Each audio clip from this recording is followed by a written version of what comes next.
All right. Hey, Ed, how's it going? All right, you guys. We are starting this week. This is Preptober, week 1, right? Hey, Susanna and Richard, how are you guys? So, obviously, NaNoWriMo starts next month, right? And we're officially in prep season. So, this is Preptober, right? And I'm shocked to see Ed here. Ed is like a classic pantser. I'm so excited to see him here. So, what I'm going to be working on tonight, personally, I'm going to be working on character profiles. And part of the reason I'm doing that is because Writer with Writers had a workshop this previous Saturday led by Ray Norris, and she specifically went into detail about creating characters. So every time there's a writing workshop on that weekend, the next Wednesday, you're going to see me working on the skills that were brought up and introduced that previous Saturday. So because Ray talked about creating characters, that is the first thing I'm going to start working on today. Now, I did go ahead and share a link to, so over on the Facebook event, I shared the link to my Patreon where I have my character profile sheets for free. Now, if you don't have that Facebook link, that is fine. You can just go to patreon.com/funky-like-feathers. And that first post that you're going to see has a link to the different documents that I'm using tonight. So I use just myself, I use 3 different pages for my character profiles. That kind of cover the majority of information for characters. Anything else that isn't covered by these actual documents that I shared on there is stuff that I just write on the opposite side of the page, because of course I make a codex, right? And so on the 4th weekend of this month, on the 22nd, I'm going to be having a writing workshop specifically about creating a codex and how to make it work best for your book and all that. So the first page, just so I can show you guys on the screen here, this is the first page of the character profile that I utilize. Now, I got these from a NaNoWriMo pack that somebody made, and they shared it for free. And I have just used these nonstop ever since, right? Because once you get to really get to know your characters, everything kind of starts to flow after that. Sweet, Susanna, you've got these documents. That is perfect. Yeah, like there's so much that we put into character profiles, and sometimes, I mean, you can deep dive into characters so far that you forget kind of the fact that you're supposed to be reeling them in, right? So don't worry so much about showcasing everything that makes your characters your characters. Don't forget that, you know, the reader only gets to know so much at one time, and you slowly introduce them to your characters through their behaviors, through, you know, what it is they do or say, right? So this first page, though, has space for their picture. And honestly, I usually just do like a Google search for the name that I give them and try to see if a person with those similar features pops up, right? It asks for name, age, occupation, and their archetype, and then asks if they are a master, major, or minor character, right? And so I also have, because, you know, writing resources, which I'll be talking about on the 29th of October. This is one of them, but this is the Wheel of Archetypes. Now, I've done workshops just specifically on the archetypes themselves, but you can see that they're all kind of listed there. And of course, I keep that in my notebook. And then because I'm an overdoer like that, I also have it in chart form. So yes, I have a lot of different reference pages that I utilize all the time, right? So we've got that. Now, then it talks about the summary of your character. So it asks, who is this character? What is their contradiction? How would they slay a dragon? What is their darkest secret?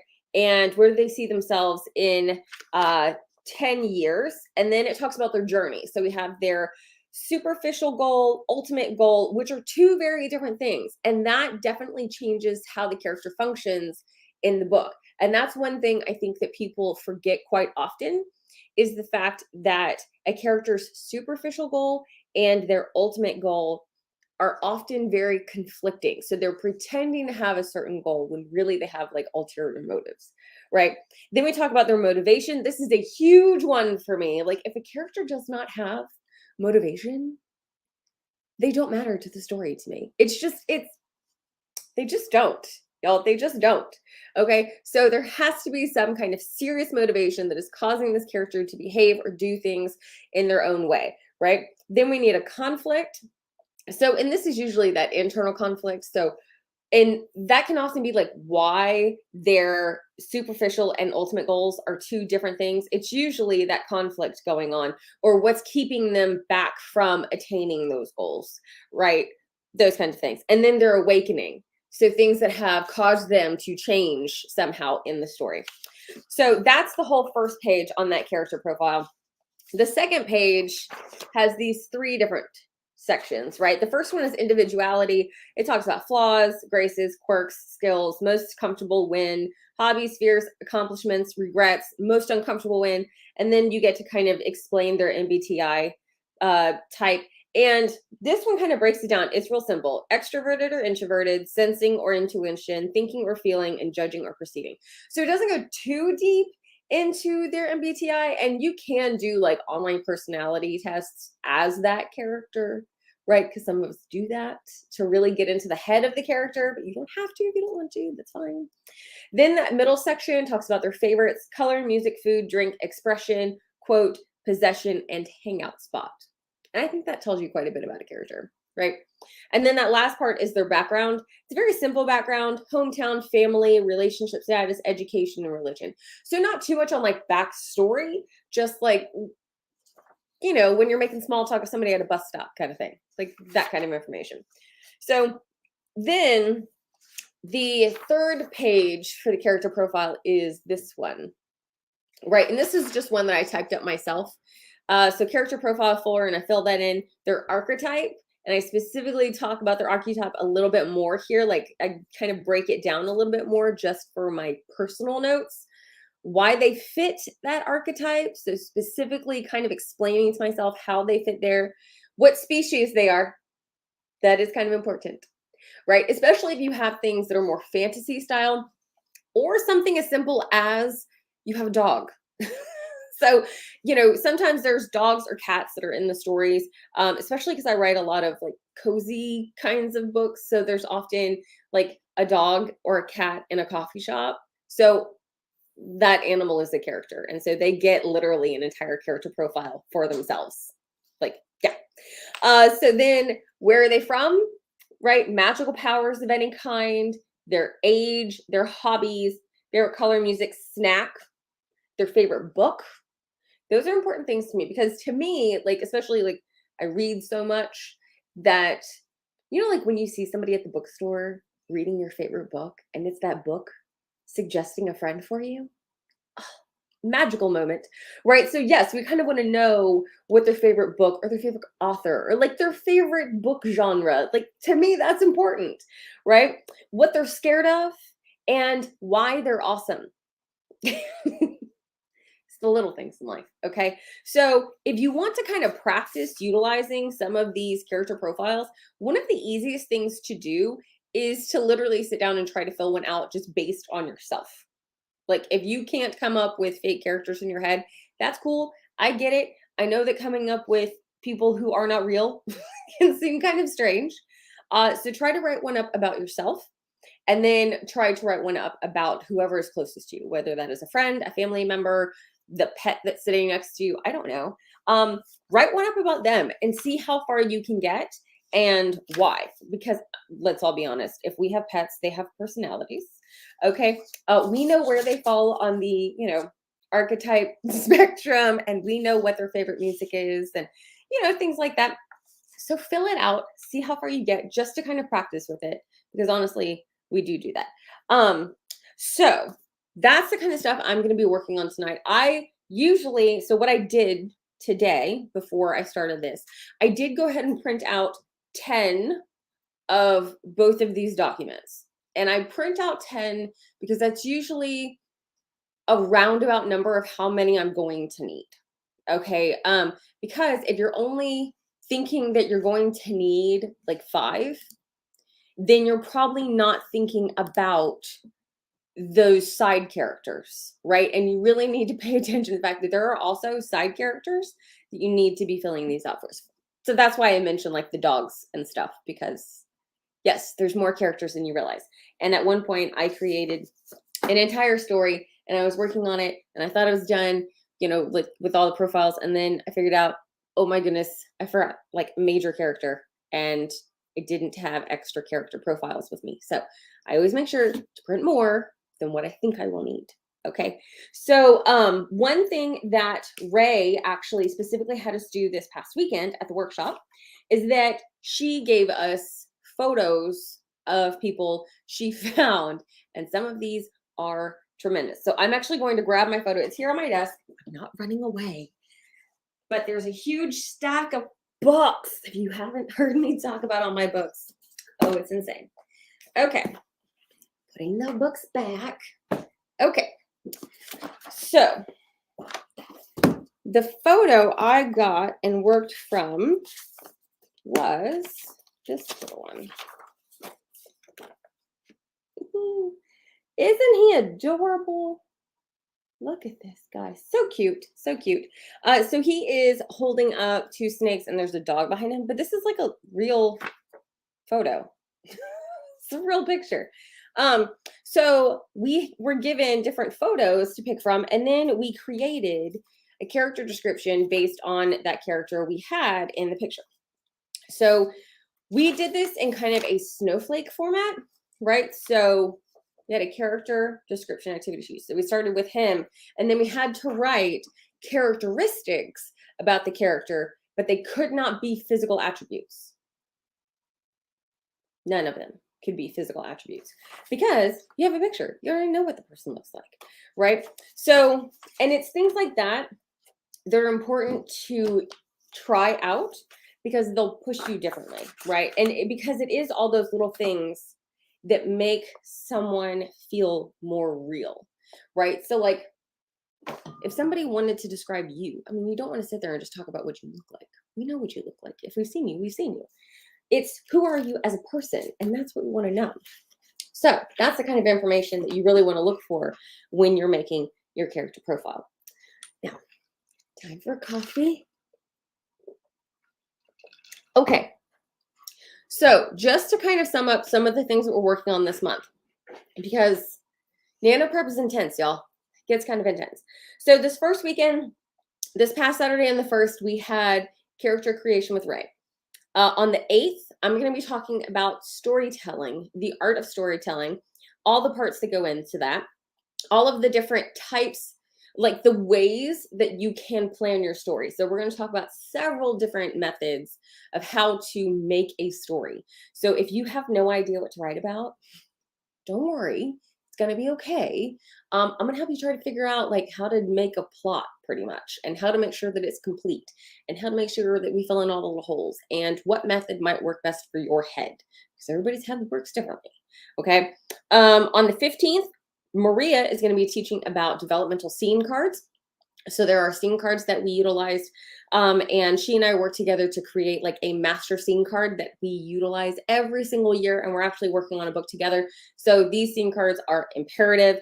And then on the 22nd, I'm going to be talking about codex creation, how to make sure to kind of bring all of your stuff together so that your story really is ready to roll kind of thing. And then on the 29th, I'm going to be talking about extra writing resources to utilize to make sure that all your stuff is there. And if you haven't seen my big crazy orange notebook, this is where I keep all of my writing resources. That wheel of archetypes, that's a writing resource. All right. These are all little things that help you fill in the gaps as you're trying to complete that story plan. Right. So those are all of the writing workshops we have now every single Wednesday. Like I said, every Wednesday this month. So that means the 5th, the 12th, the 19th, and the 26th. We're all going to be meeting here. Same time, same bat channel. We're going to be talking about the stuff that was discussed in those workshops, except for the last one, which is writing resources, because there's no Wednesday after that. Okay, then we're just going to be hitting the ground running in November to actually get our stories written, right? And if you are local to the Conroe and Spring Nano region, we have meetups every single weekday. So every single weekday, we're going to have some kind of meetup for you guys.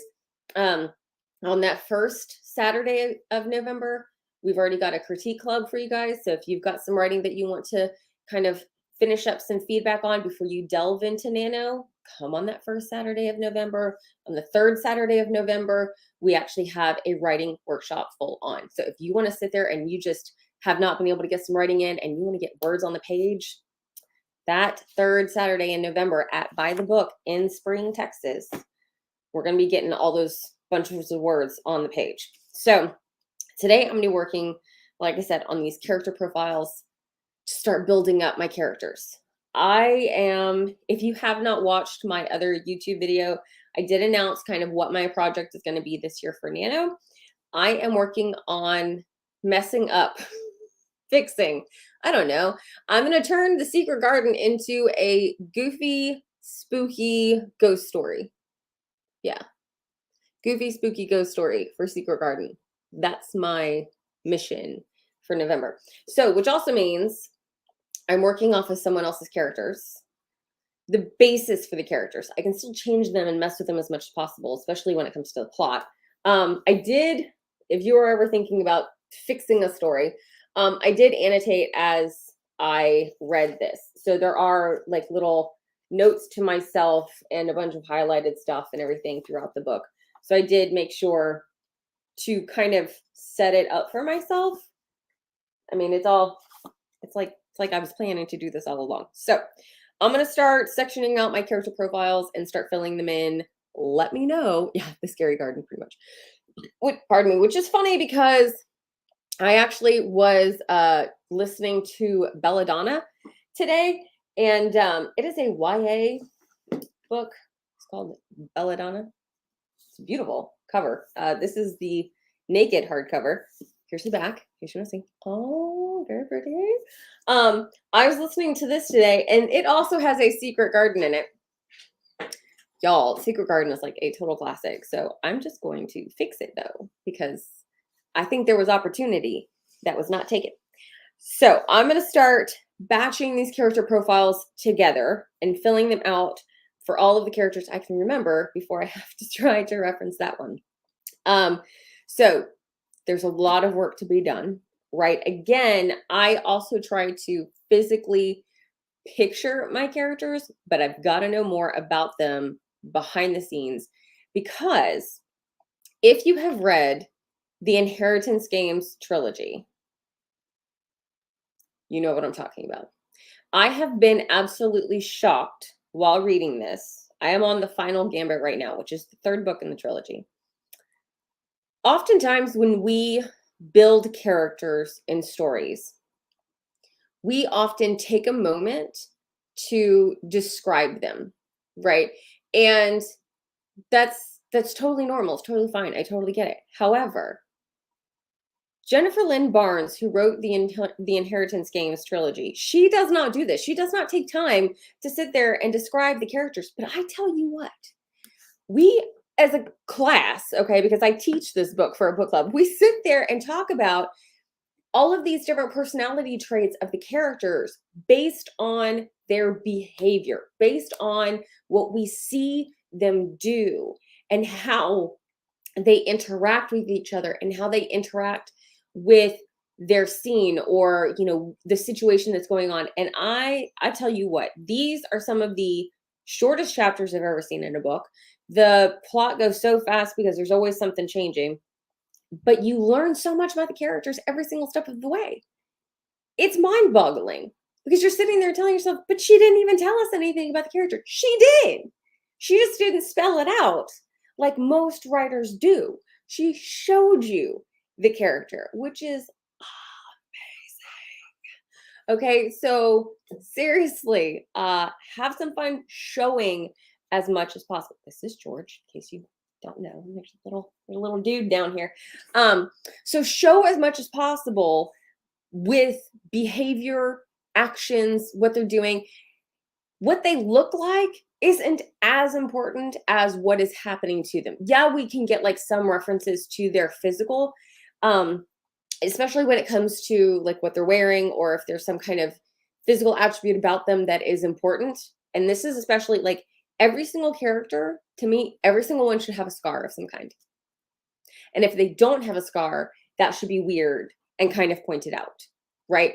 Because all people have scars and there's stories behind all of them. There's always a reason that we have a scar or a tattoo or what, I mean, like something that we have chosen or not chosen that has happened to our bodies. There's a backstory there and it affects your day, right? So little things like that can tell us more about your character without you having to necessarily tell us, hey, this happened to my character. Does that kind of make sense? So yeah. So things like that need to go into your character profile, because I tell you what, when you have a dozen characters in your book, you're not going to remember where that person's scar is unless you wrote it down. You're not going to remember exactly who has which part of a friendship tattoo if you did not write that tidbit down. Okay, so you need to be as specific as possible in your character profile and then just be able to showcase as much as possible throughout the story, right? But don't take time to just overly explain what's going on with your character. Let the story showcase it. Now, there's actually a really random book trilogy that personally I think failed on the whole building the character things. And y'all don't come at me, but it is Neil Shusterman. His Uglies series, okay? In this series, the character literally completely changes from book to book, and we never know what the character looks like, okay? Does it affect the plot? No. Is it frustrating as a reader? Yes. Okay, so little things like if hair falls into the character's face, yeah, you can tell us what color it is. But for the most part, we need to know the character as a whole.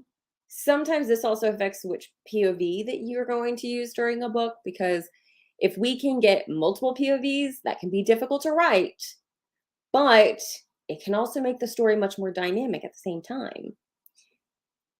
I mean, that's up to you. So again, if you really build up your character profiles and you know how that character thinks and how they talk and how they would explain things differently, it's easier to get into the character's head in order to write from their perspective, right? All right, Ed says, Charmed is similar, constantly changing characters, attributes, and personalities. Are you talking about the TV show? The TV show Charmed? Because I was literally just watching that before this. I was literally watching Charmed season 4, where Rose McGowan has been introduced as a sister named Paige. Oh, goodness. Yes. Okay. So yeah, you're not wrong, actually, Ed. Like, they constantly are changing, right? And again, they also are growing. So we have their character arc being listed through those shows as well, because we see powers change. We see things that they've overcome. So they're allowed to do different kinds of things, especially with their magic. I mean, goodness, like I said, big spoiler here. If you did not know that during the Charmed show, Shannon Doherty was fired after season 3. So they brought on Rose McGowan on season 4 as a long lost sister that they didn't know that they had. Yes, you've got now, she's not just witch, she's also part white lighter. So you've got a lot of power changes here. So again, these are things that I note when I am putting together that codex, right? So one of the things to consider as well, just logistically figuring out, if you're going to be putting these kinds of pages in a binder for your codex, or if you are gluing them into something for your codex, I usually just like to punch holes in them and then put them into a binder. That way I can move stuff around if I need to. So when it comes to things about the character's arc or a family tree, I draw it on the back of the page. Very technical, I know. Stay with me though.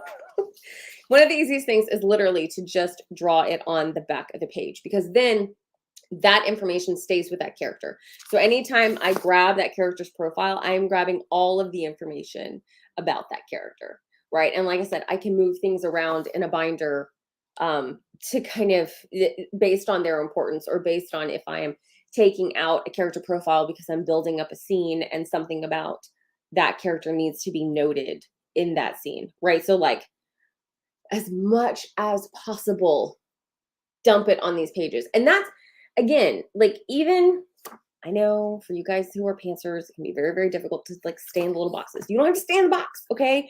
This is essentially a brain dump on that character. You are going to dump everything you can possibly imagine about that character into this, right? You want to dump everything on here.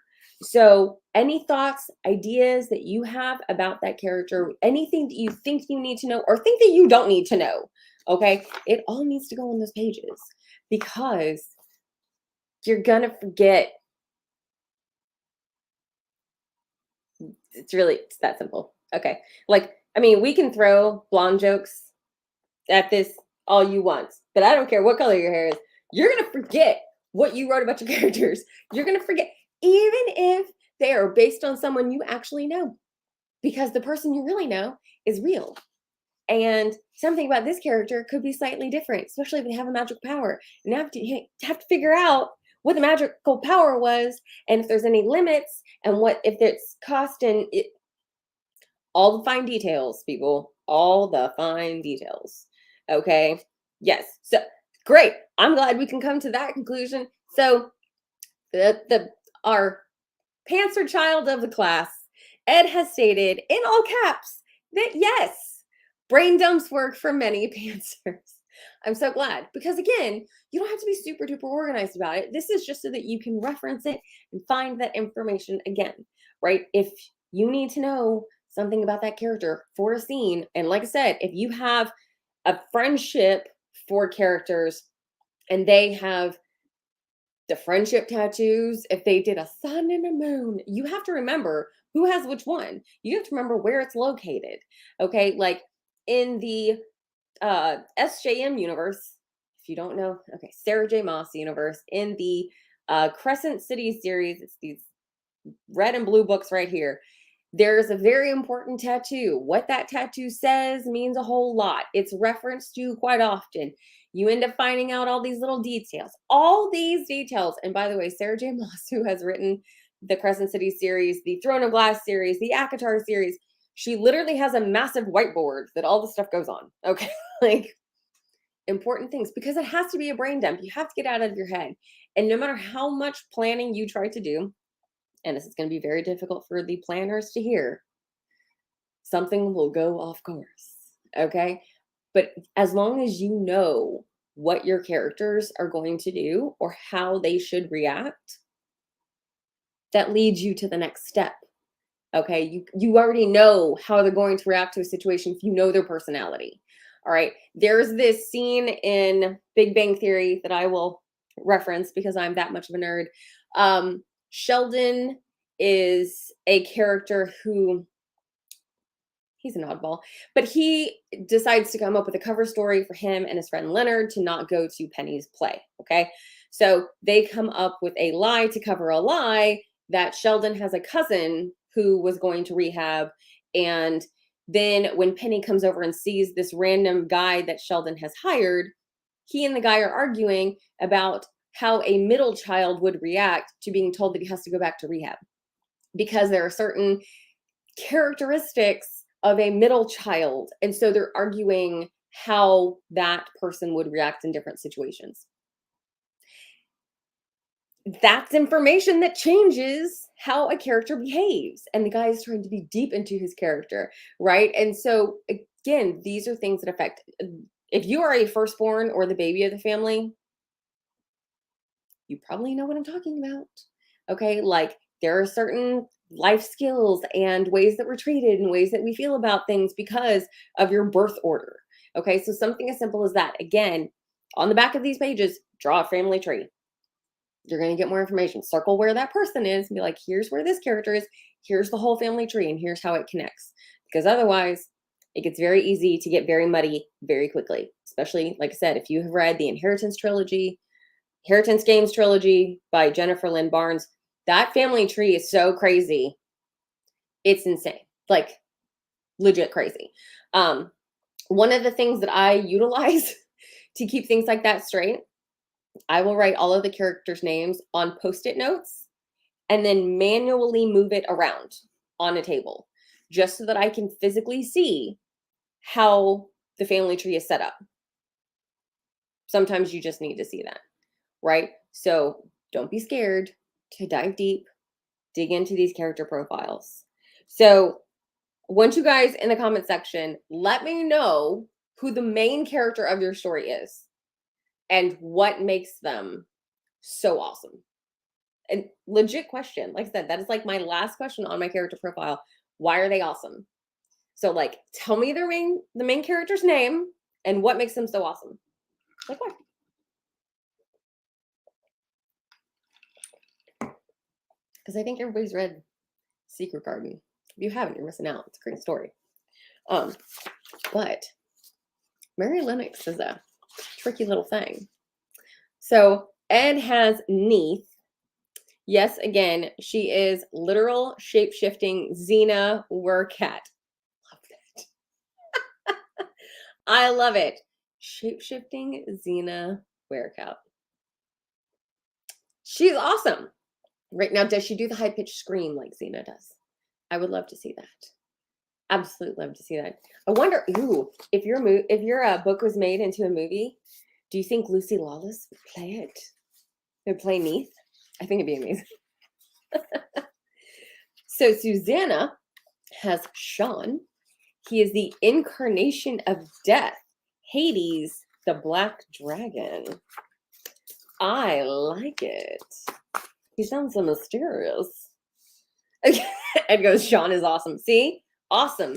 It's always about the awesome factor. And so again, it may sound kind of childish for me to sit there and be like, oh, what makes this character awesome? But it is. It's about what makes them awesome. Because if you don't think that they're awesome, why is your reader going to continue reading about them? Right? I mean, you want to make them awesome. And because like the traditional definition of awesome, right? Awesome meaning amazing, right? Like what makes them stand out?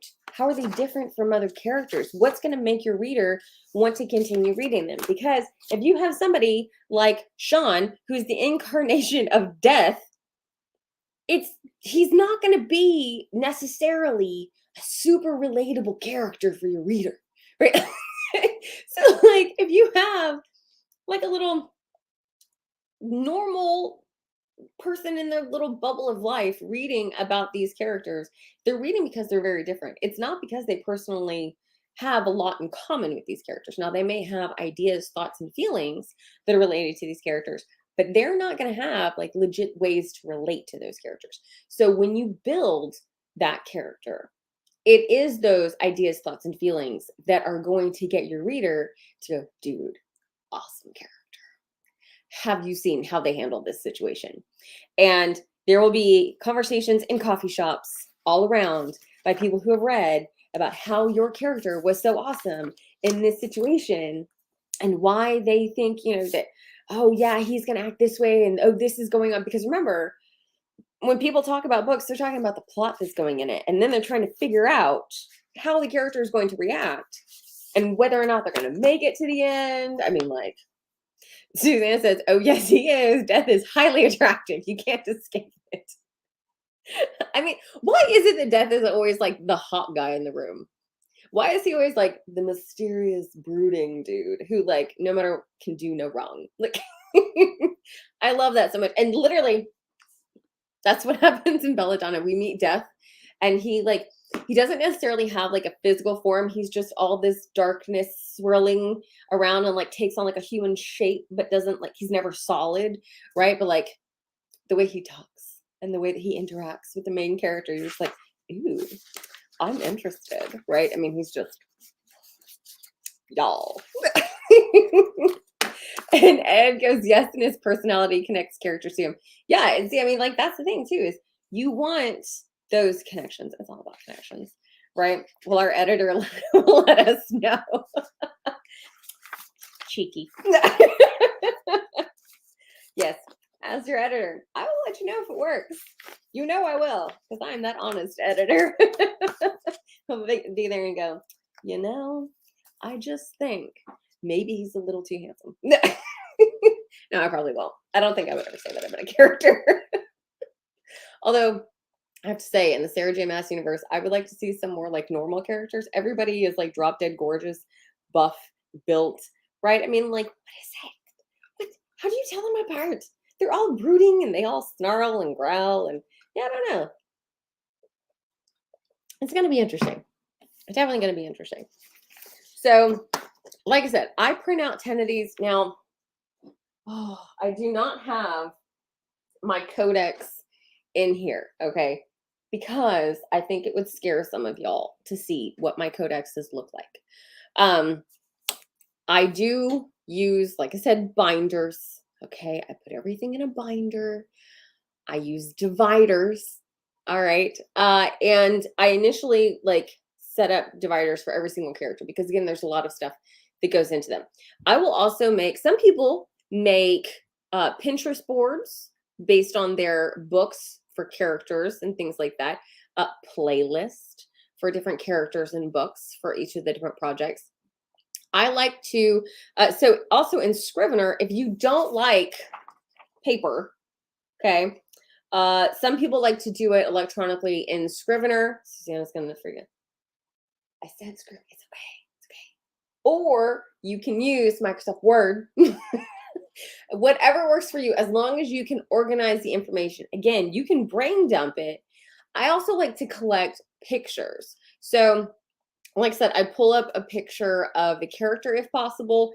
And then I also like to pull up reference photos for their bedroom, any important locations. So, like, one of my books has a coffee shop, and so I have to think about the layout, the blueprint of the building, and then reference photos for different sections of that building, right? Like, so what does the pastry case look like? What does the sitting area look like? Do they have a stage there? But what about the windows? Like, what's it look like?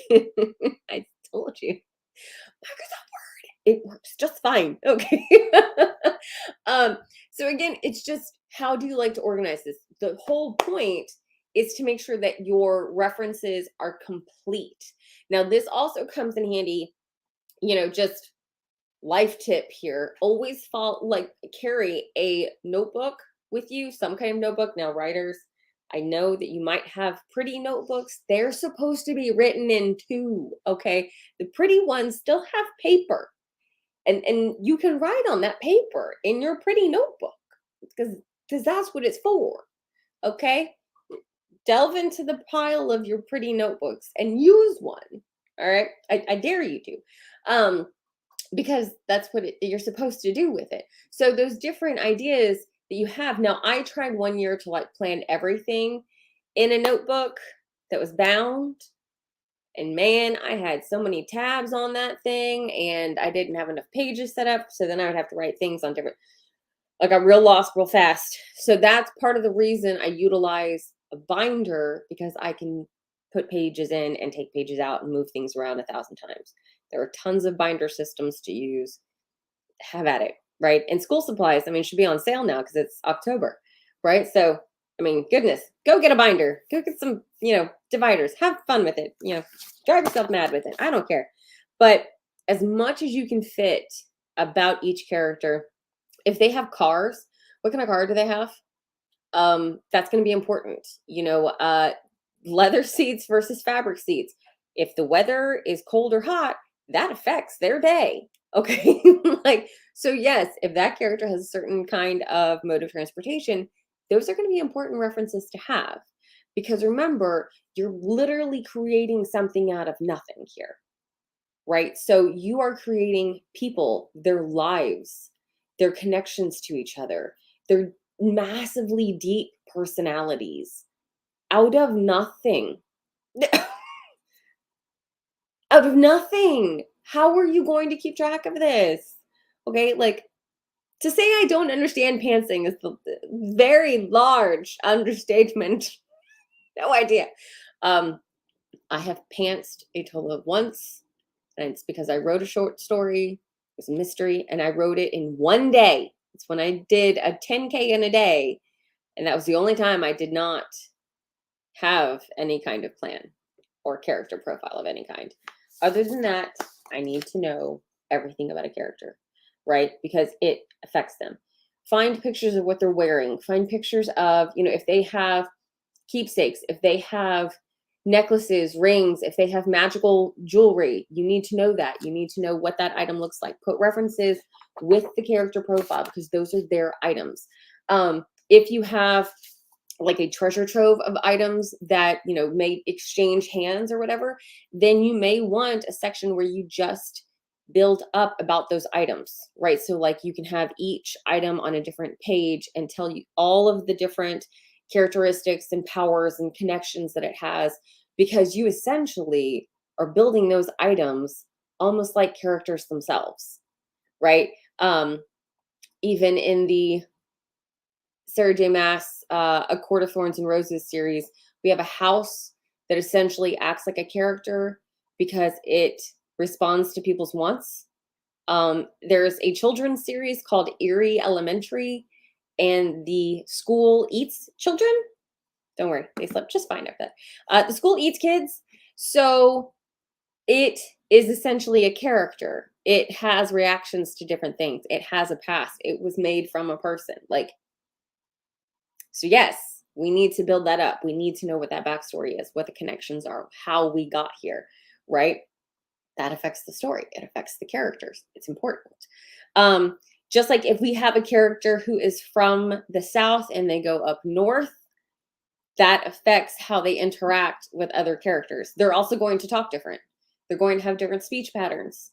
These are things to keep in mind. What are their key phrases that they use that other people in that new local area do not utilize, right?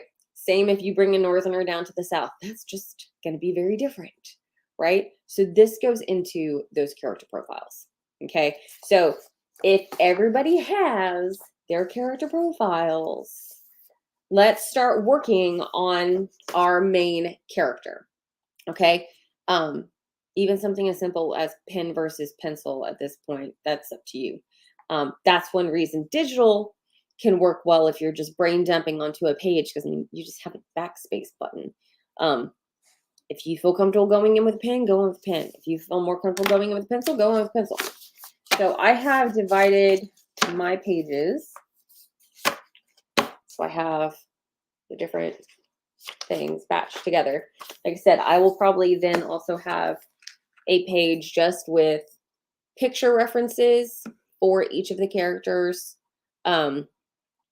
so that I just get a better feel for them, right? I especially, like I said, I do bedrooms because bedrooms are very personal.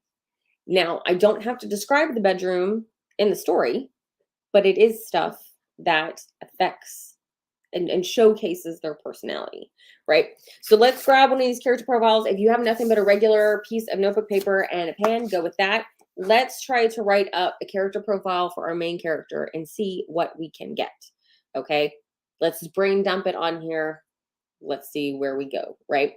All right, I'm going to set a timer just so that we kind of have that set up. So I'm going to set a timer for 10 minutes. Okay, so again, brain dump it. We've got 10 minutes on the clock to write down about our main characters. Ready, set, go.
Okay, we have just less than 4 minutes left.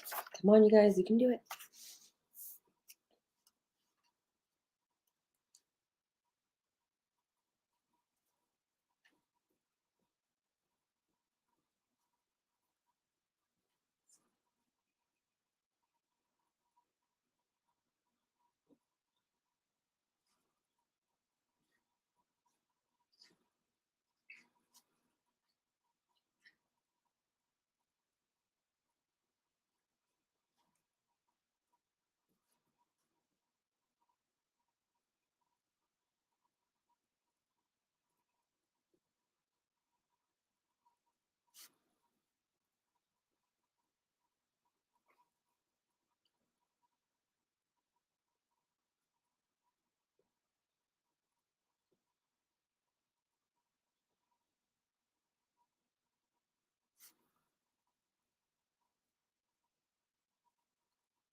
Two minutes.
All right. There's our timer. Okay, so what was some of the information that you ended up writing about your character, right? Like, what are we going to know about your character based on some of the information that you wrote down?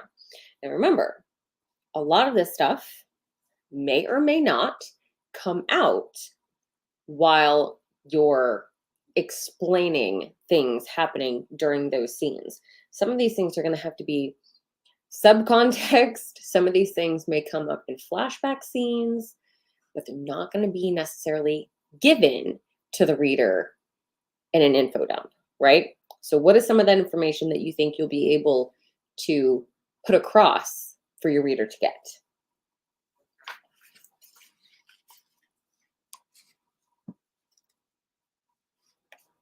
So I have Mary Lennox, right? She's the main character.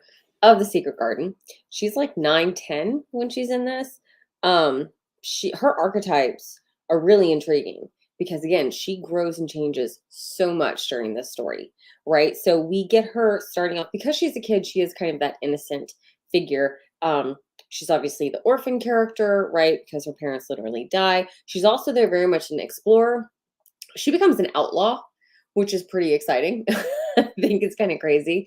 And she's also though a hero in a lot of aspects. So this is a very, I have to say, very complex, very intriguing character. I'm really excited to kind of delve into her. Now, Ed has a character, again, this is Neith, and he says that she wants to unlock her magic, but is deeply afraid of what she will find if she succeeds. She wants to find love, but fears it will change and chain her. I really love that. Her contradiction is that she's hyper competent against physical threats because she trusts her body and abilities, but struggles with social, magical, and other less fighting related challenges. So she actually has a lot in common with the Mary Lennox character that I'm dealing with, right? So like very comfortable in like being out there, but it's the internal that is such a struggle, right? Like their external, they have no real issues with. It's that internal that they're sitting there going, oh my God, how do I do this? Right? Yes. So, I mean, I'm the same way. I love seeing characters grow, right? It's difficult when they grow so much that you don't really recognize them by the end of a story. And so that's one thing to kind of consider as you are, charting out their growth and change is making sure that they're still them, right? And these again are some of the things that like I was explaining from Ray's workshop this past weekend, very intriguing concepts there that like she was like, what exactly makes this character them? And it's all those little idiosyncrasies, and she keeps using this word, minutia. That's really what it is. It's all these little things, right? Like if the character was me, no matter what I go through, no matter how I've changed in life, like my favorite color is green. You can't tell, right? Like my favorite color is green. That'll always be one of the small little things about me. I have an absolute affinity to books. That's not going to change no matter what. Through everything in my life that I've been through, there's always those items, right? There's always books, there's always color green, like there's things that I'm drawn to. I will always love a hot cup of coffee. I'm drinking ice tonight, but I always loved the sound of coffee grinder, because like those are things I woke up to when I was a kid. Like there's little things that are ingrained in us as people, and that's what we want to see for your characters as well. So Susanna has, I'll admit, I was going through book 3, need to get the finals done, but I paid more attention to how the characters reveal themselves. And see, that's a really, really intriguing thing.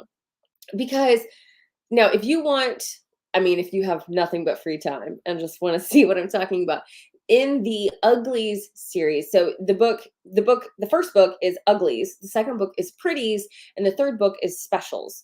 Okay, so throughout that series, between each of these, the character changes so much in so many ways. You literally have like a brand new character in that character's body. And it's frustrating as a reader because you can't trust who they're going to be. And you have to try to catch up with how they've changed between books because the character literally goes through like massive surgeries between each book. So there's a lot to try to catch up on and try to understand so that you can understand the new ways that she'll be behaving, the new viewpoints that this character might have, because they're literally not who they used to be. That's really, really tricky for readers. And it almost feels like they're getting lied to from book to book, right? So that was a really frustrating trilogy for us to read, I have to say. And I love Neil Shusterman, except for that one. That was like the hardest. I don't even think I have it up here. I think I kind of tucked that series down below. I did. It's those white ones right here. That's where I shoved that series because I don't want to deal with it.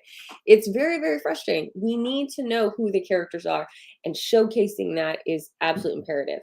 All right, so Richard says 1,000 minute things that make up the whole of a well-rounded character. Beautifully stated, right? That's exactly what we're looking for. We want to see those small things. So, and this can also come into play, like I mentioned jewelry before. That can also be, ooh, you know what? There's a movie. There's a movie that you can watch. Only takes a couple hours, right? And it is an old movie. We're gonna go with like 90s, right? This was okay. So I say old, and then I say 90s. Look, I'm just saying, it's a fun time period. Like movies were totally different back in the 90s. We had the movie Face Off. The movie Face Off, okay, with we had Nicolas Cage and we had John Travolta. These are the two main characters. One's a good guy, one's a bad guy, and they have a face transplant. Okay, so who they were internally, right, as characters, that stays the same, but they look like the bad guy, or the bad guy looks like the good guy, and so you have to figure out, like, so their families, who they interact with every day.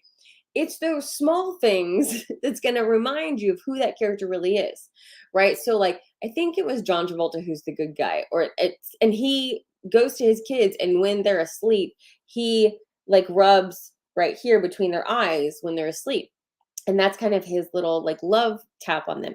So when he's in the opposite face, he can sit there and do that, and his kids know that it's him, right? And so it's those little things that like make the person a person. Those little mannerisms. What was it even on okay, here's a pop culture reference. Mr. and Mrs. Smith, where we had Angelina Jolie and Brad Pitt as characters. Brad Pitt's character is urinating in nature, and then as he's finishing, he kicks a foot, and you can see her character go, because her husband does that. Right? So it's that random little thing that he did, and suddenly she figures out that he's the other spy, right? That's how she knows. It's that little mannerism that he does. So when we talk about quirks of a character, right? That little quirk section, a lot of people are like, what's a quirk? What do you mean? What do I add there? It's the little things that this character will do, right? Like, do they have like a special thing that they do? Do they always twirl their pens? Do they always chew on the end of their pens? Do they constantly tap on something? There's a character in Mr. McGonagall's Wonder Emporium. What is the name of that movie? I'm not going to remember. But Natalie Portman's character constantly plays imaginary piano wherever she is. That is a quirk for the character. She plays on like the back of bus seats and stuff. That is a mannerism that is a quirk. It's something that she does, right? If somebody chews on the end of their glasses, it drives me nuts. You know how dirty that is? But if somebody puts the end of their glasses in their mouth, that is a mannerism, right? Little quirks like that, or if they always have, what is it? In Stephanie Plum series by Janet Ivanovich, she always has like olive loaf and peanut butter for sandwiches. Weird stuff. Yeah. So see, like imaginary pianos, there's a bunch of little things that are quirks for characters, and it fits that character and it tells you something about them, right? So there it is. Thank you, Rubina. Yes, Mr. Megorium's Wonder Emporium. Thank you. That's what it is. That's the name of the movie. Mr. Megorium's Wonder Emporium. Great movie, by the way. Amazing movie. So much fun. But way fun because I actually have worked at a toy store. So like it is very close to that.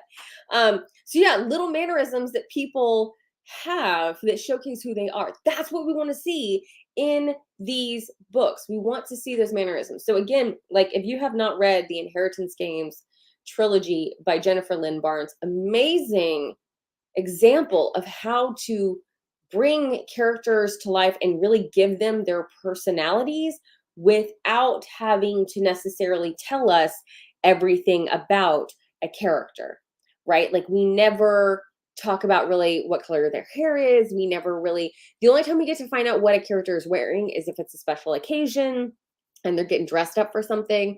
But other than that, it is how they interact with each other. It is what they're doing. It is how they solve these puzzles that are being given to them throughout the series. It's really intriguing. And then we have a sister character who is like, if you want to do a character study, do it on Libby from the Inheritance Games trilogy. She is an amazing character to study because by book 3, she ends up getting, physical transformations. And it's so intriguing because you can know about her character without having to be told, here's why this character is behaving this way. It's because you've learned who they are. And even though Libby is a side character, you're still affected by that.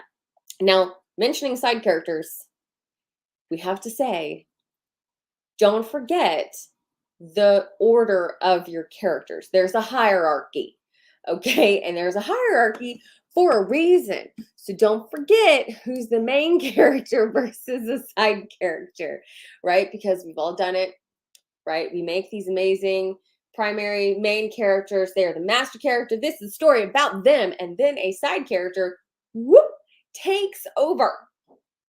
And we no longer care about the main character. It happens, okay? We've all done it. Don't worry.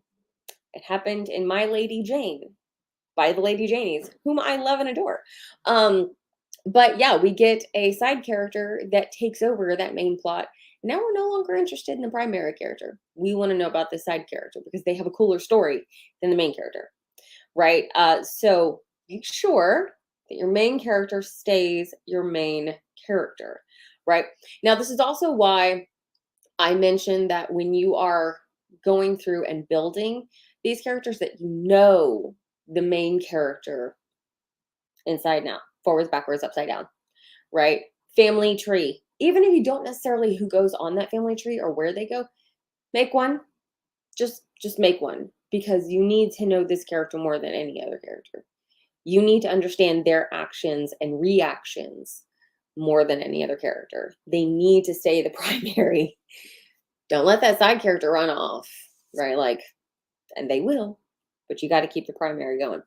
And it's ironic too, because that is actually what happens in The Secret Garden.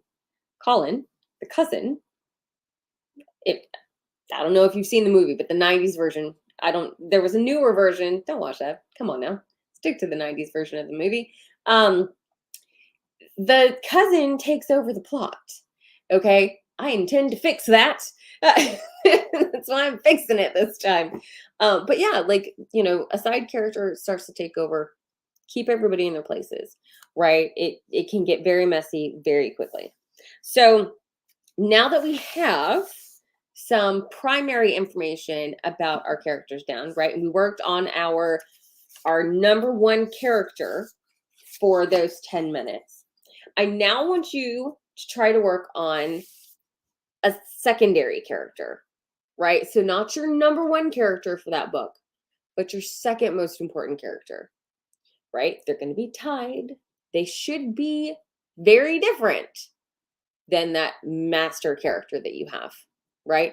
And that's often how it happens. We don't usually have two main characters. And if we are following, it's okay to follow and have multiple points of views, but we're not going to have two that are exactly at the same importance. Now, they're often going to come together, but there's usually going to be one who takes primary. Even in the Scythe trilogy, again, Neil Schusterman, we have Rowan and Citra, who are both brought in as primary characters, but it's really, we're following Citra because we often lose track of Rowan. Rowan will go off on little side quests, but we always follow Citra, right? So again, things like that where you're going to know who the main character is because that's the person that you're sticking with most. Again, that'll affect how your POV works as you're writing, but know in your mind who that number one character is. So pick your second character that you're going to be working on. We're going to start to kind of write up their background on these. Once again, if you are looking for these pages, they are available for free on my Patreon. So go over there and go download them, patreon.com/funkylikeFeathers. Then also, if you want to, so one of the things I try to explain to somebody, because I did an annotating workshop a couple months ago, and I've been asked to do another one. But there was somebody who was literally a writer saying that they did not understand why anybody would annotate. They thought that it was totally a bad idea. Why on earth would you do that? I'm going to tell you why right now. There's a lot that you learn from reading.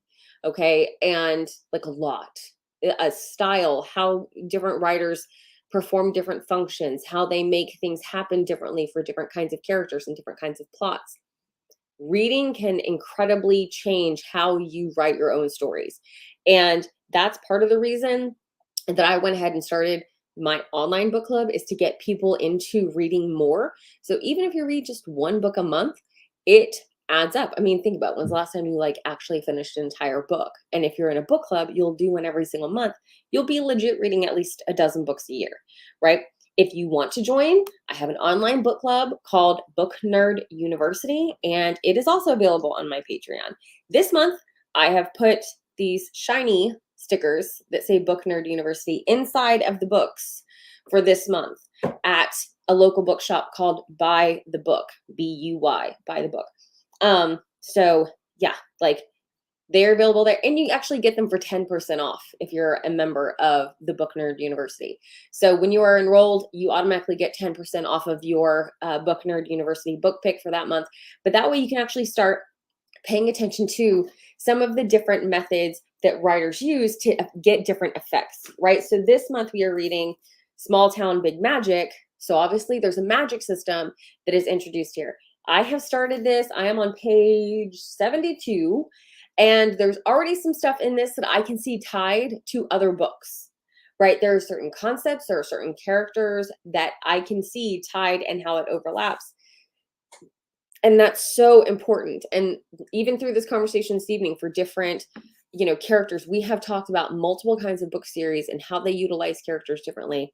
Reading is super, super important when it comes to understanding how different authors accomplish different kinds of things. Oh my goodness, so important.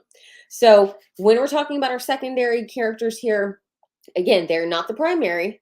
So we're going to delve more into the primary later on. Right now, we're going to focus on that secondary character, right? There's going to be multiple characters at this level because, again, there's a hierarchy, right? So you might just have like a little trickle down effect, but pick a secondary character and we want to delve in on them on this one. Okay, so I'm going to set a timer for another 10 minutes.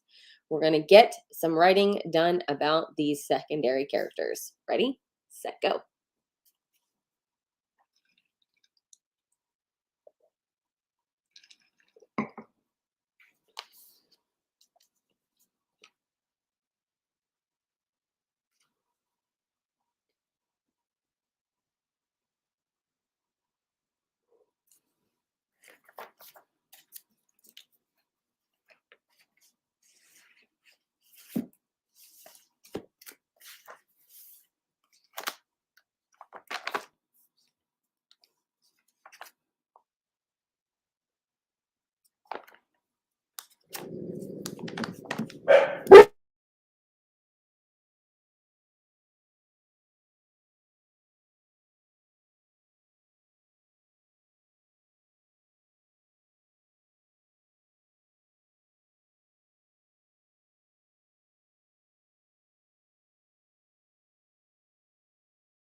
Bye, Susanna. Thanks for joining us.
Got about 5 minutes.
About 30 seconds left.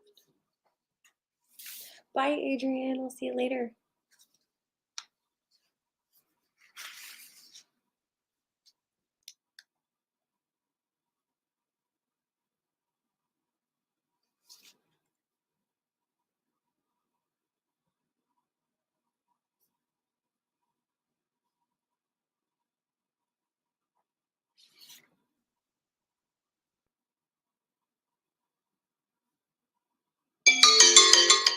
All right, there's our time. Okay, so we worked on some secondary character, right? So we have basics here. We have names. We have some of the summaries of who they are and how they're involved in these stories, right? So even something as simple as just having your first two characters on paperwork, this is huge. And again, so I know that a lot of people, we talk about Scrivener, we talk about Microsoft Word, we talk about a lot of these online, or electric digital platforms to utilize. And again, you can put this in a Google Doc as well. But what I like to do is I put all of this in character profiles on paper, because handwriting it really makes them come more alive than just kind of typing that up, right? And then I will take these character profiles and then I will go over to my Scrivener document, go ahead and create a new project for this new story. And then I will put a summary of their characters. So I will kind of explain them, like if you were introducing them to somebody and you had to tell them a little bit about who this character was, here's what you would say, right? Or again, some things that just make them who they are. Now, if you want kind of an example of that, again, I will kind of let you know what I wrote about this man that I got a picture of, right? So here's a picture. Now, I looked very, very closely at this picture of this adorable old man. He has a wedding ring on. He is wearing a belt. He is holding two what appear to be diamondback snakes, and there is his dog right back here, right? So, and again, none of these descriptions could be about his physical appearance, right? So I mentioned that he was the snake catcher for the neighborhood. He loved to tinker in the shed. He never went anywhere without his belt on. He found a pup on the side of the road and nursed it back to health. That's the dog that's in the picture. He's been married for 35 years to his high school sweetheart. He loves reading war novels. He is super skilled at crossword puzzles. He saved his granddaughter from drowning in the local creek. He dances with his wife in the kitchen, and he loves a good beer, but has never been drunk. And I named him. His name is Ned Henry Orson, right? So when you hear those things about this man that I gave a name to, now that's not his real name. I came up with a name. This is just a photo that I was given, and there is no information on the back. So I had to completely come up with all of that. But when I tell you just those things about him, he feels a lot more real, right? He feels like somebody you could know, right? Or that you've seen in a movie or a show. And so those are the kinds of things that we're really going for when we are considering things about our characters. So if you want to do, just like we did here, kind of a snowflake plot, right? Where we put the name of the character in the middle and then just whoosh, name a bunch of things about them that make them who they are, that will make them feel a lot more real. And then those are tidbits of information that you can release throughout the book, right? Now, when should you release them? How much should you release, right? All that kind of stuff, leaving that breadcrumb trail. Those are all bits of information that we will be covering this next weekend, right? So this coming Saturday for the writing workshop, we're going to be talking about a whole bunch of different stuff. I'm going to be talking about like 10 different ways to plot a story, to kind of figure all this stuff out and where everything goes in the plot, right? Now, Ed says, Garen, is that his name? Garen, darkest secret, regrets the whirlwind romance that led to his daughter, blames himself for not being able to be a part of her life. That's a great tidbit. I really like that. That's good because it's like a darkness and regrets. Regrets are so tasty when it comes to different characters. It tells you a lot about them, right? Especially because it's tied to another character. You automatically have a link there. So Richard has looks useful for diagramming a character's connections to other characters in the story too. It really is, right? And so again, when we are planning out books, I think one of the biggest things that we forget as adults, and I'm going to throw the ageism card out there. Right? I think one of the biggest things that we forget as adults, the importance and the usefulness of diagrams, okay, of something simple, of having physical formats to say this and this are tied together here, right? There's something about that. So if you need a flippin' Venn diagram to use, or if you need post-it notes, right? Like seriously, one of the things that I did even for planning out my plot before is that I wrote things on post-it notes, and I'm like, okay, here's where I am in the plot. Here's what's going on to kind of summarize it. And like, I stuck it up on my wall before this thing was here. And I had a whole thing of post-it notes and everything across there just to kind of organize the story, to put it physically out there. We forget how important it is to see things.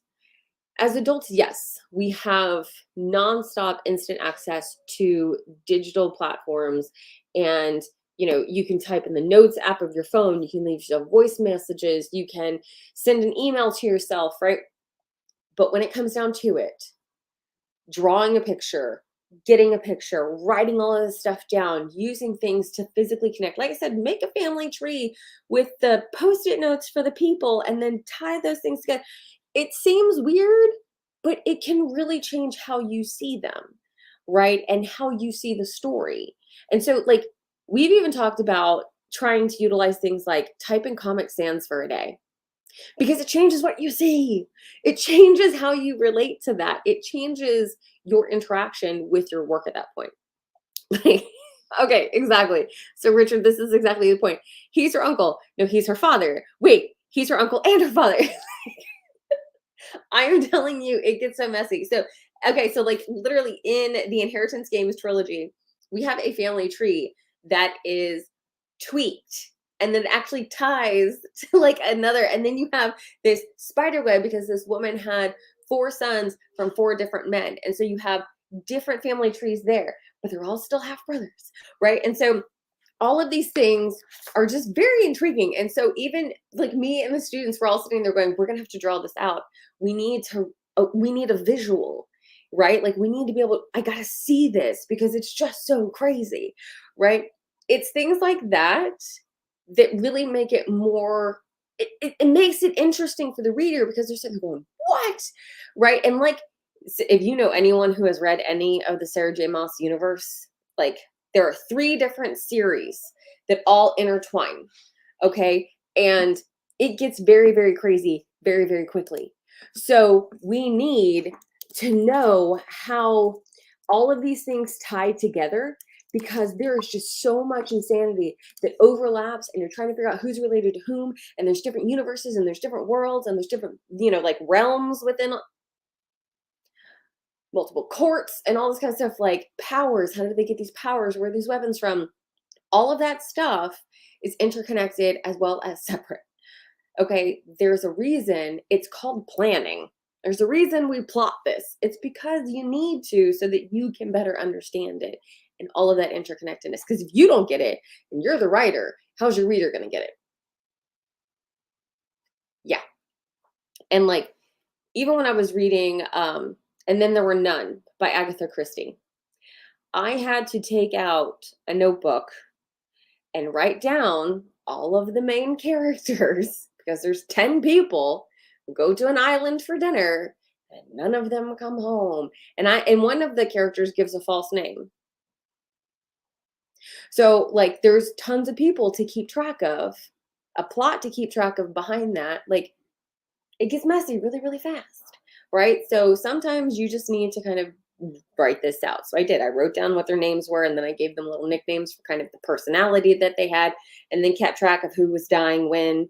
So I knew when, we were ticking this people off, like just to understand the story, because readers will get lost too, right?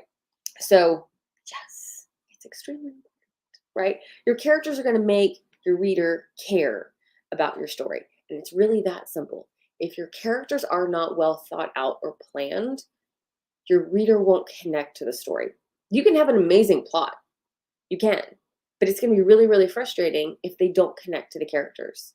Okay, so that actually happened even in a book that we read for class, and a character got literally blown up, and everybody's like, I don't care. I don't care about the character. I just want to know how this affects the story. You don't want readers to say that about your book. You want them to care about your characters, right? We have a friend who wrote a book. That character that he killed off was named Shovel. If you know, you know. Okay. I ended up writing fan fiction about a character going to a protest to bring the character back. Okay. This character was so well written and slowly built up. It was a secondary character, not even a primary character. You want your readers to connect like that. You want your readers to go, oh my, you killed who? No. Like, you want it to affect them. You don't want characters to be like, oh, you blew that one up? Cool. Okay, whatever. On to the next. I just want to know what happens in the story. Right? So, and then also as you're building the characters and thinking about your story, try to decide if your story is going to be plot driven or character driven, right? Because there's a major difference. If your plot is character driven, then your character is going to be making decisions that change the plot, that change where the story goes, change how it goes forward, or do things happen to them that they really don't have a lot of control over. And then it's plot driven and they have to kind of go with the flow, right? So consider that, because that also is affected by their archetype. So if we have a very, if we have like a very strong character who's very just, it's my way or no way, and and then you have the story be plot driven, it doesn't really, I mean, unless you are changing that character so that they learn to kind of calm down a little bit. It's not, see what I mean? Like, especially if it's a military kind of personnel and we have them being very strong and warrior style, they're not necessarily going to just be plot driven in the book. They're probably going to be making very big decisions that change the plot, right? So you want it to be a little character driven at that point. So again, kind of think about how these characters are going to interact, because it does definitely change the writing style that you're going to get there, right? But like I said, this weekend on Saturday, I'm going to be talking specifically about the art of storytelling. I'm going to be talking about like 10 different ways to come up with ideas for your story. We're going to be talking about like getting out of writer's block. We're going to talk about actual ideas to start filling in your plots, to really get these stories rolling. We're going to work on overall story. We're going to work on planning all of the major points. And then on the next weekend, that's when Maria is going to break down the scene card. And so you can actually start breaking down each scene individually to make sure that it leads to the next, to make sure that it has a purpose, because you don't want to have scenes that are not useful, right? Just like you don't want characters who are not useful. Every character has a reason for being there. So if you have a character who has no purpose, why do you have them? What's fun is when you have a character who seems to have no purpose, but then they have a really big purpose. Those are some of my favorites, right? Because suddenly you're like, ooh, yeah. But you don't want like a murder mystery and then the answer at the end is like some random side character. If you've ever read Monkey Wrench, that was really, really frustrating. I will go ahead and spoil this plot for you. If you don't want this spoiler, just click away for a second. The murderer that they're hunting down and all these terrible situations and everything, like by the end of it, it ends up being like some cousin's girlfriend that you met for like 2 lines at the beginning of the story kind of thing. It's ridiculous. You're like, what? We were chasing all these other people who made way more sense, and now like this random side character that we barely met at the very beginning. That's not well planned. You want a breadcrumb trail throughout. So that's some of the stuff we're going to be talking about when we talk about the art of storytelling this weekend, and how to kind of tie all of that kind of stuff together. Oh, we're turning someone, y'all. Rubina has admitted, don't get mad, Ed, but I may be doing more planning than pantsing this year. That's right. Welcome to the dark side. We're bound to get more. Okay. So like I explained earlier, you don't necessarily have to super duper plan, right? A lot of this is brain dump style. A lot of this is just getting these ideas out of your head. Okay. So whether you write in chronological order or whether you want to, kind of patch it together like a quilt, this is your time to kind of start getting those juices flowing to get the ideas out of your head, right? I kind of write in a quilt format because sometimes I'm just feeling one scene more than another one. And so they'll just kind of get pieced together and then I'll streamline it. But if you really like to write in chronological order, which also makes sense a lot more, also if you do utilize things like Microsoft Word, where you can't necessarily rearrange chapters very easily without like highlighting and then cutting and pasting, and that makes me really, really nervous. So if you do write chronologically, then having a plan beforehand and kind of rearranging scenes and ideas now will make the writing process a lot smoother. Okay. So we have this huge conversation going on this side. I love it. It's between a pantser and a coming to the dark side. So Ed says, feel free to do however you want, right? Because he's all about doing what feels right. I'm rebelling this year. I'm using Nano to continue writing a novel in progress. I'm proud of you.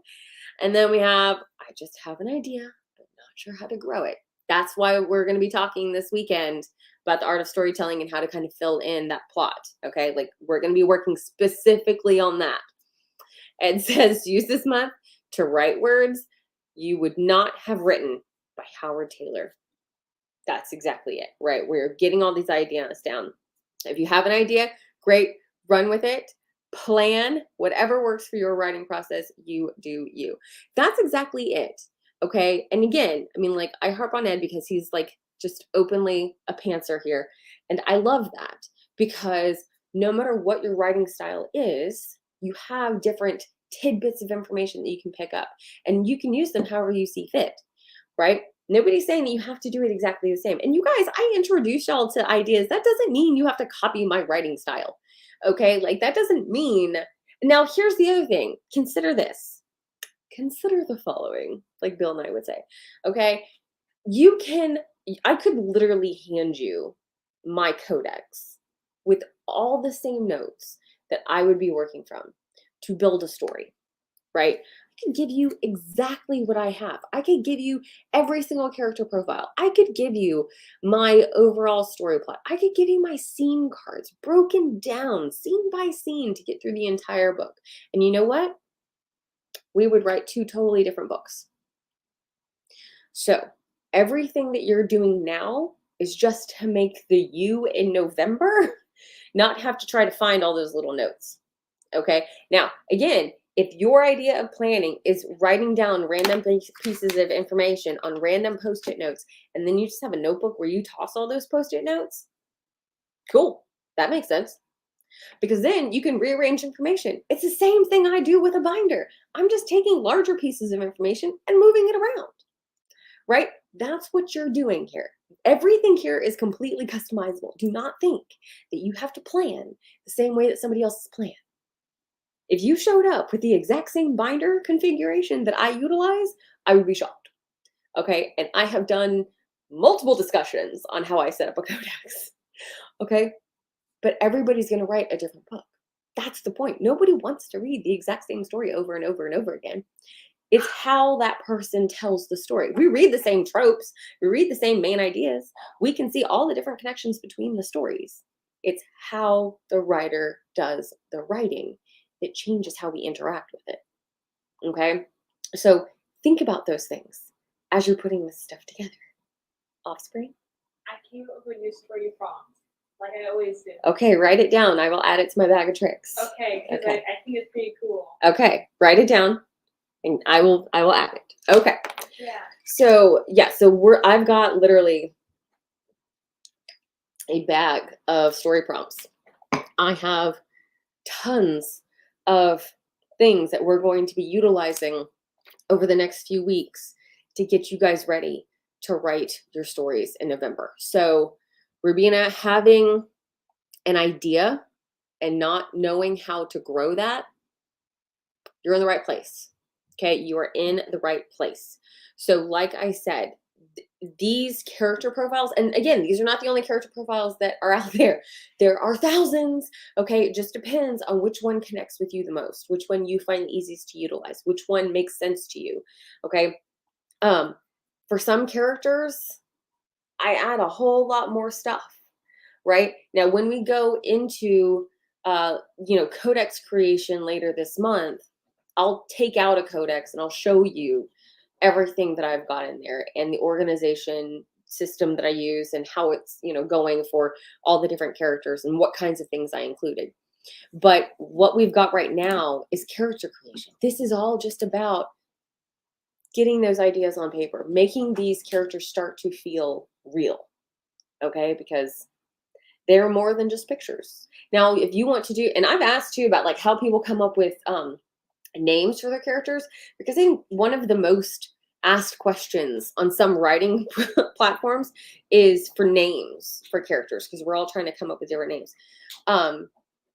Otis, thank you. Somebody actually mentioned that they look at Social Security lists for like the top 10 names in different years. Some people go to actual name generators. Some people use baby name websites.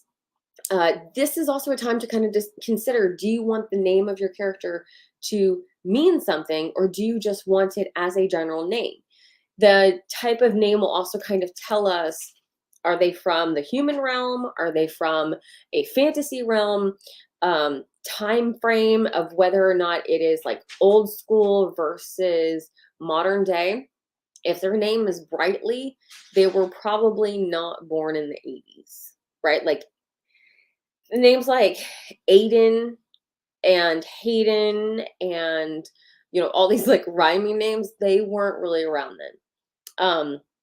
But if your character's name has more, several consonants and maybe one vowel, you're looking at probably another time period or another place.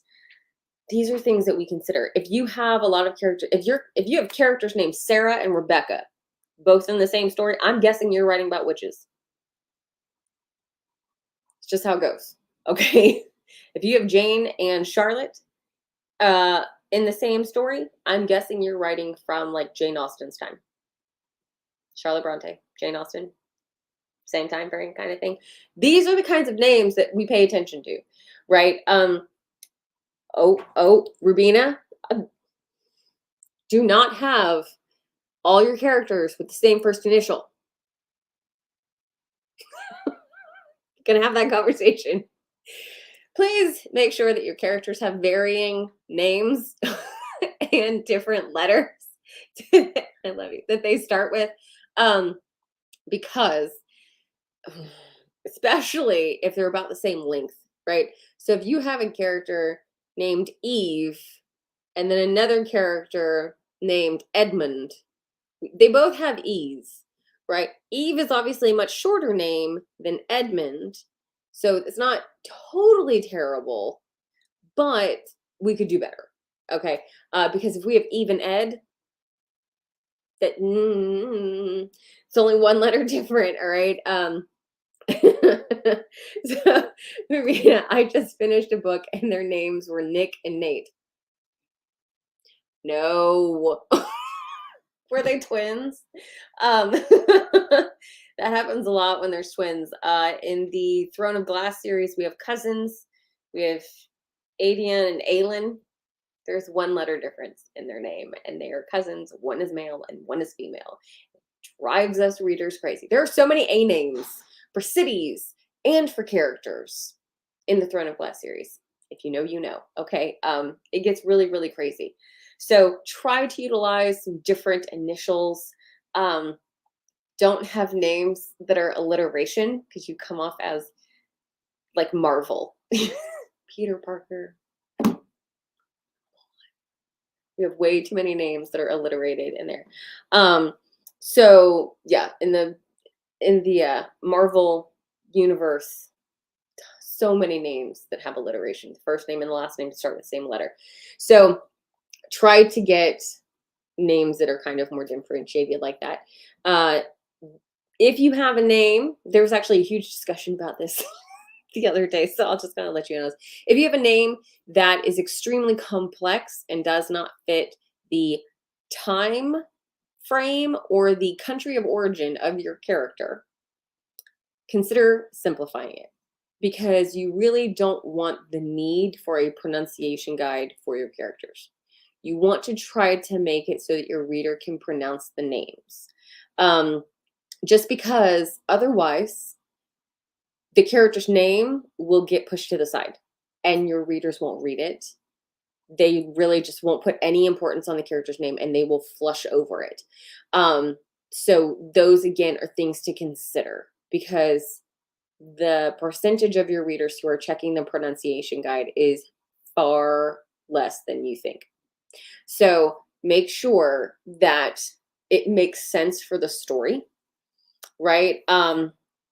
Make sure that it fits the time frame. Yes, you can have characters who are, ahead of their time, but like you're not going to have like some cyborg character in the 1920s unless there's a time warp happening or something. So they're not going to have names that don't make sense for that time frame. Again, things to consider, right? This comes with building your characters in such a way that their character makes sense, right? That's what we want to see. Do they feel real? Do they come off as real? Are they people we could see in our mind's eye walking into a coffee shop? That's what we want to know, right? We want to feel it. We want to know these characters if they walked up to us on the street. We want to be able to go to like a convention and see your character walking around and you walk up and go, oh my God, you are my character, right? And that actually happens. Here's another book reference. That actually happens in a book called Inkheart. I think the audio down here somewhere. But yeah, Inkheart, that happens in there where the author actually gets to meet their characters. The character walks up and he's like, it's a very cool little scene. But that's what you want to happen with your characters. If they walked up to you, would you be able to recognize them? Would they recognize you? Are you putting too much of yourself in the main character? Let's go ahead and check that. Writers, are you putting too much of yourself in the main character? And is that why your main character is too perfect? Because you haven't included enough flaws, because you don't see those as flaws, because it's part of your own personality. We all do it, okay? Like, we've all written that perfect little character, and we're like, no, they're amazing.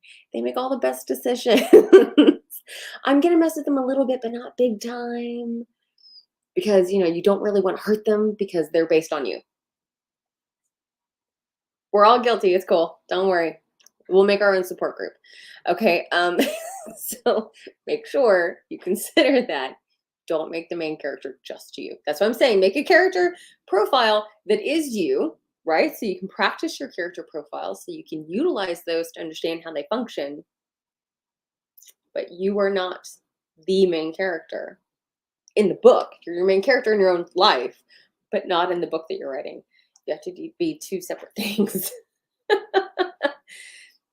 It's okay. It's okay. We all understand, right? All right, you guys. So again, if you want those character profile pages that I utilize, they're on patreon.com/funkylikefeathers. They are free to access. It does not cost anything to get that. I left those up there publicly. All right. I'm going to be dropping more things on Patreon as free access, especially when it comes to the writing resources. I dumped a ton of them there last year. So if you want to go scrolling through, you go for it. I've got tons of free resources tagged on there, linked and everything, so that you can just download whatever it is that you need. There will be more and more coming. I already post to Patreon every week, at least once a week. We have a monthly book club, like I've mentioned over there. So if you're wanting to get more access to different books and different understandings of them and discuss the different things that you find in these books, join Book Nerd University and we can talk about them. We meet the last Wednesday of every month at 7 p.m. here online. So I post Zoom meeting links and we have active back and forth discussions. It's actually a lot of fun. We have a good group going so far. So it's a lot of fun to discuss all of those things, especially as writers reading books. It's so much fun to have those discussions. If you're wanting discussions specifically about your personal writing journey itself or on your projects, I also have a tier specifically for that, where once a month we do a one-on-one for an hour and a Zoom call and talk about your writing and your projects and how to get you moving forward on that. So that's another tier that I've got on Patreon. So I've got it there for writers and for readers and for people who just like hanging out and helping out. All right. So who just want all the good behind the scenes kind of fun stuff, right? Hello, bummer. So all of that stuff is available over on Patreon. Reader, writer, just happy to be there and help out. All that is there. Like I said, every single week I will be posting about the topic that was discussed at the writing workshop. So this weekend we are discussing the different ways to create amazing stories and what all goes into it and everything that we want to make sure gets included and how to organize those ideas and fill in the blanks and all that kind of jazz. That's going to be this weekend, talking about storytelling. Next weekend is going to be Maria breaking down the developmental scene cards to really build up each individual scene and to tie them together, right? To kind of get more in detail. So again, just like how Ed likes to brain dump, it's just breaking it down farther and farther and farther, right? We're just breaking down and getting more and more information as we sift through to find the story that we want to write. Okay, so then after developmental scene cards, we're going to talk about codex. We're going to talk about how to organize that information, how to utilize a codex, what exactly one is, it's different for a standalone versus a series, all that jazz. And then the last Saturday of the month, we're going to have a workshop specifically on writing resources. So you've seen me, if you've seen me walk around with this thing is filled with writing resources, like tons of stuff that I have found. And again, a lot of those I will be linking again on my Patreon. All these kinds of things for writing resources and, graphing out things to get ready for Nano. All of this will be free on the Patreon page. So, if you are already on there as a patron, one, thank you so very much, because you have no idea how amazing that is to have y'all's support. But number two, you will get instant notification and access to every single post that is over there. But any kind of resources that are there are going to be free access for you guys. So don't worry about that. But yeah, if you also want to get personalized one-on-one writing help, get over there as a writer, right? We have our own tier for writers. And then the Book Nerd University is over there for the online book club. So we've got tons of stuff going this month, you guys. Tons of stuff. Every single weekend we have different events. And next month. So Preptober is ramping up to November, right? We have stuff every single weekend right now. And then next month, it's every weekday. Okay, Monday and Wednesday, I will be right here. Monday and Wednesday, every week, we will be here getting words written. Okay, Mondays are at 7, Wednesdays are at 6. Go ahead and put it on your calendar. We will be here Monday and Wednesday. Okay, Tuesdays, if you are local, we will be at By the Book at 6 p.m. That last Tuesday, it will be at 4. If you want to come late, stay late, whatever, we will move over to Starbucks, right behind By the Book. All right. Thursdays will be a morning meetup for those who like the morning. We'll meet at the Moco Food Hall, 9 a.m. on Thursdays. Fridays, 6:30 at IHOP in Conroe. Okay. That's where we will be meeting. That is your weekly plan for November. All of these are listed as events on the NaNoWriMo website. You can now announce your project on the NaNoWriMo website. Announce it, put it out there, make your goals. All right, start setting up, start planning for November how much you want to be able to write each day. Because remember, you're not going to be writing on Thanksgiving, y'all, and probably not the day after because you're going to be asleep. You're going to be passed out trying to recoup from the day before. Okay, you may not write the day before Thanksgiving because you're prepping for Thanksgiving and the emotional turmoil of dealing with family during the holidays. Know yourself, okay? Plan for this. Give yourself some leeway. Give yourself some grace. If you don't get 50K done, doesn't matter. It does not affect anyone else's day, okay? This is about personal goals and making it so that you are the best writer you can be. And part of that is not chastising yourself the second you don't accomplish a single goal. And don't forget, if you want a goodie bag, I will be bringing goodie bags to in-person events in November. But if you're not going to be able to make it to in-person events, make sure that you email your address to funkylikefeathers@gmail.com. And I will make sure to bring you your goodie bag before Nano starts. Okay, so I'm going to be putting a bunch of those together. I've got goodies coming from different people that are going to be in these. Bunch of fun stuff. Ooh, also, the NaNoWriMo theme has been shown and announced. Y'all, it's flowers. I can't make this up. The NaNoWriMo theme for the year is flowers. It's like orange and purple. I don't know. I don't know why. That's what it is. It's not even related to fall. I don't get it. But those stickers will be included in all of the goodie bags. I will also have them available for in-person meetups so that when everybody writes for the evening, they get a sticker. Yeah. So yeah, I'm gonna have a bunch of that stuff in the goodie bags this year. It's gonna be great. We're gonna have a lot of fun. We're gonna write some words. We're going to build community as writers because you're not gonna be in a little hobbit hole click-clacking in the corner. You've got people counting on you to come out to these meetings, okay? Y'all are very, very important as writers. Start making a list of things to do weekly to keep up your self-care. Okay, whether that is a bubble bath, I do not care. Whether it's a moving marathon on a day, I don't care. Whether it's eating an entire tin of the different kinds of popcorn, because that's coming out. Okay, we're getting the trifold of popcorn with the white cheddar and the yellow cheddar and the caramel. You're getting that. It's coming out. Right, so if you need one day every single week where you just eat an entire thing of that popcorn while watching movies, you do you. I do not care. Okay, but you need to start thinking about things to take care of yourself during Nano because it gets kind of crazy and it's holidays. So you know how that goes, right? Yes, stickers. There's always stickers. Always stickers. Stickers are, I don't know why. Is it just ingrained in us from like elementary school that stickers are important? Stickers are always important. Okay, stickers change the world. Right. And again, if you want a holographic Book Nerd University sticker, they are in the books for this month at Buy the Book. Last month, it was these. They're the matte, and then these are the new holographic shiny ones. I'm telling you, y'all, stickers. Okay. All right, that is it for this evening. Thank you guys so much for joining me tonight. I really, really appreciate you guys being here. Y'all are just absolutely hilarious. I love Ed's "You got this" constantly. Like, he's not wrong, y'all. We got this. Okay. Ed, you've got this too. Right. I'm so excited to have you guys here. We will be back on YouTube Live next Wednesday. Same time, I'm going to start here at 6. We'll probably do 2 hours because there's a ton of work to do. So we will be getting all the stuff done. Make sure that you've got your character profiles completed this week. Let's take it kind of one task at a time as we build these stories. And I will see you guys this Saturday at the writing workshop about the art of storytelling. All right. Good night, you guys. Have fun. Bye.